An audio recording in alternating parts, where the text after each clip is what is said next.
Dean, maybe you can make a comment about management of toxicities with PD-1s or PD-L1s. What's your experience? So, I would say it's become common sense for us.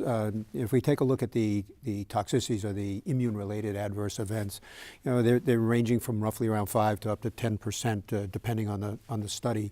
And the things that we worry or that we see that are most concerning in terms of toxicity that we should really worry about, pneumonitis is, in my opinion, the one that I really worry about, because patients can have a subtle shortness of breath, et cetera, that may reflect pneumonitis, and it can happen quickly. So I think a high index of suspicion should be there for all treating physicians. The second one is the colitis that we typically worry about, and it might be a little diarrhea, it might be a grade 1 or 2, but it also can be fulminant, and we need to be aware of that. And there are clear-cut paradigms for intervention in terms of grade of toxicity, whether you simply withdraw the drug and observe, or whether you institute steroids. And I would highly recommend for treating physicians that they really become very familiar with those. Then there are the other sort of subtle, immune-related events that we may not pick up so quickly. For example, we see patients with fatigue, but in point of fact, hypothyroidism is reasonably common in these patients. We personally program in our thyroid function tests on a regular basis. That is included in a number of trials, and so we highly recommend that.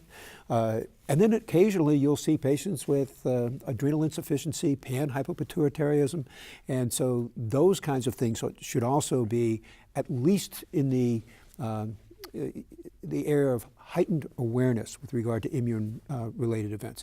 There are others that we have seen. That there's been a reported myositis, et cetera. These are very rare, actually. But I think that the majority of patients do well, and we tend to, and we get comfortable with that. But there are a small number of patients who can have these immune-related events. Our approach is that everyone gets a thorough education. Our nurses speak with our patients about what to call in about, even though it may seem subtle to them. We really want to know about it. And so I think for the treating oncologists, it's a matter of training the staff to make sure they can pick up these nuances. I think there's another key point here is that in the era of chemotherapy, we had a sense of who was going to have a tough time with chemotherapy and who was going to do okay and who was going to just fly through it. And that was and that's somehow how we've formulated some of the cisplatin eligible or ineligible criteria. The challenge with immunotherapy is we can't predict reliably who is going to get an immune-related toxicity or not. Mm-hmm. And in fact, I've had patients in their young 80s who have tolerated immunotherapy exceptionally well, had very few adverse events, and then we have 50-year-olds who otherwise had great performance status and have had significant autoimmune toxicities. That's I think one of the key messages here is that we can't predict who is going to get some of these toxicities. Absolutely. I mean, I think the other thing too is we have to take a careful history in our patients too, to be sure they've had no other autoimmune disorders that may actually be worsened by some of these treatments. In fact, most of the trials have excluded these patients. We don't know what the effect of checkpoint inhibitors is going to be in the situation. I mean, truly, as Dean pointed out, the only irreversible side effect is the panhypopit that we can see. That's not true. Yeah, and thyroidism. There have been treatment-related deaths from, I'm sorry. No, please. Having worked with these in renal cell and many other diseases for a long time, patients sometimes die of these. And it's not that they're not potentially reversible, it's just they didn't get there in time or their particular pneumonitis didn't resolve. And I think it becomes especially more relevant as we move this to the adjuvant setting, for instance. And melanoma has a long experience with this, right? Giving high doses of IPI in the adjuvant setting. There are treatment-related deaths on those studies. And we should anticipate that we're going to see them too, and we should let our patients know. Absolutely. And that's where education is really key. Right. I can tell you our nurses spend a great deal of time. We'll go over it, and we'll go over it in detail, but they go in exquisite detail. Right. And I think the two things that we've learned is education and re-education for our patients. Right. And then the other issue that we are seeing is that you might be suspicious of hypothyroidism, or I have a case, for example, we were suspicious of adrenal insufficiency. Cortisol was fine. 6 weeks later, adrenal insufficiency. So when you think about it yet again.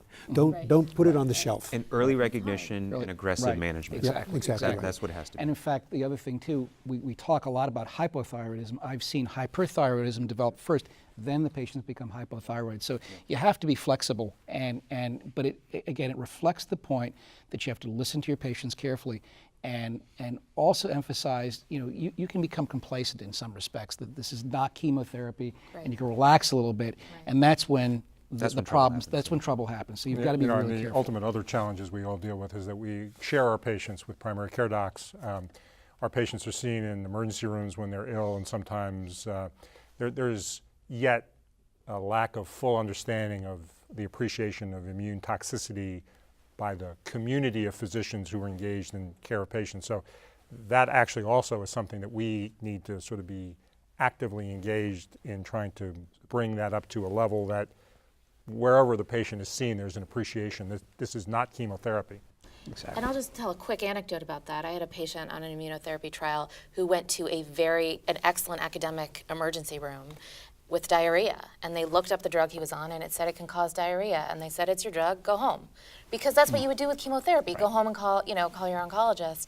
So it's one of those things, you're not just, you need to act on that adverse event where you didn't with chemotherapy. And that paradigm shift that you were talking about how we think about things and have to think about them different, it's going to take a while to roll out to all those ancillary services. Exactly. And I think that what we tell our patients is if the patient does go to an emergency room, Call the oncologist. call the doctor who's on call from the oncology group. Make sure that there's contact made. I think that's really really crucial point.